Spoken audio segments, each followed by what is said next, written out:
Hi viewers, welcome back to my channel. சற்று முன் மக்கள் நீதி மய்யம் கட்சியை கலைத்த கமல்ஹாசன் திடீர் பரபரப்பு. வாங்க அது என்ன தகவல்னு விரிவாக பார்க்கலாம்.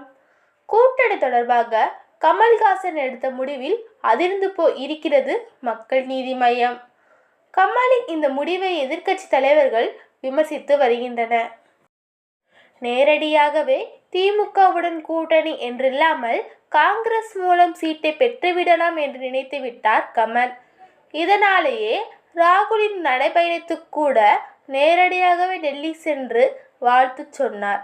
ஆனால் 10 சீட்டையும் பெற்றுக்கொண்ட காங்கிரஸ் கமலுக்கு ஒரு சீட்டு கூட கொடுக்கவில்லை. முதன்முறையாக திமுகவுடன் கூட்டணி அமைப்பதால் தனக்கு கௌரவம் தருவார்கள் என்று கமல்ஹாசன் எதிர்பார்த்தார். ஆனால் அது நடக்கவில்லை. திமுக கூட்டணியில் இடம்பெற்று நிச்சயம் ஒரு பாராளுமன்ற தொகுதியில் மக்கள் நீதி மய்யம் போட்டியிடும் என்று அனைவரும் எதிர்பார்த்தனர். ஆனால் அதுவும் நடக்கவில்லை. திமுக தரப்பில் பேசிய போது ஒரு சீட்டு தான் தருவோம், அதுவும் திமுக சின்னத்தில் தான் போட்டியிட வேண்டும் என்ற நிபந்தனையும் கமலால் ஏற்க முடியவில்லை. இப்போது மக்கள் நீதி மய்யம் கட்சிக்கு மேல் சபை எம்பி பதவி மட்டுமே ஒதுக்கப்பட்டுள்ளது. வேறு வழியின்றி கமல்ஹாசன் அதனை ஏற்றுக்கொண்டுள்ளார்.